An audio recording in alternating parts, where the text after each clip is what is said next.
Got my ingredients all set up there, ready to go. The pot, boy, everything ready. Chris here, CaribbeanPot.com. Always a pleasure to have you here in the kitchen with me. Today we're going to do a quick recipe using canned corned beef. Get the good stuff, don't cheap out. Canned corned beef with cabbage. You're going to love it. Let's get cooking. I've got my pan here on a medium-high heat. Just going to toss in a little bit of olive oil. You can use vegetable oil if you want.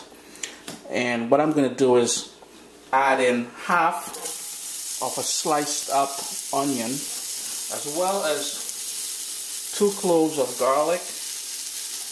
I have here 1 seasoning pepper, also known as pimento peppers. In the Southern Caribbean we use this quite a bit. It's going to add a lot of flavor to that. No heat, just a ton of flavor. It's totally optional if you can't get it. I'm just going to give that a quick stir. I'm going to turn the heat down to low and let that gently cook. But before we leave it alone, I want to add in some scallions in there. So that is 1 scallion that I chopped up. And I've got a little bit of fresh thyme here straight out of my garden. So I'm just going to break that up. That's going to go directly in there as well. That's just for added flavor and totally optional. So my heat is on low. We want that to sweat down for about 3 minutes. Next up, we're going to go in with 2 cups of chopped cabbage. Well, more or less shredded. And I'm sure this dish came about originally in the Caribbean because we're using canned corned beef and not the stuff that is usually used like in Ireland where this dish is popular. But I'm sure this dish came about, just going to move that around a little bit, as a means of stretching 1 can of corned beef. If you got a big family, I remember corned beef getting very expensive in the Caribbean at one point. It probably still is. It's a great way to stretch 1 can of corned beef. And that's what I have here in this bowl that's going to go in a few minutes. So what we want to do is give this a good stir. Do not cover the pan. And what you want to do also, turn your heat up to about a medium-low, because we want to wilt this cabbage down for about 4 or 5 minutes, but not completely cook it. It's been wilting down. The cabbage has been added about a minute now. So what I'm going to do is hit them with a little bit of salt and pepper. That's black pepper.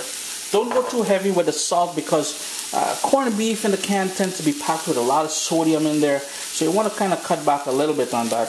And what I have here is some scotch bonnet pepper that I sliced up. That's about 1/4 of a scotch bonnet pepper, no seeds, totally optional, but it's going to give it a wicked kick. You know, we have to have a wickedness in this recipe. Let that continue to go for about 3 or 4 more minutes.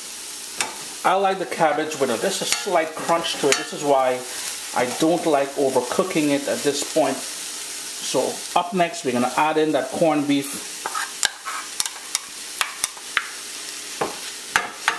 Break it up and pretty much toss everything.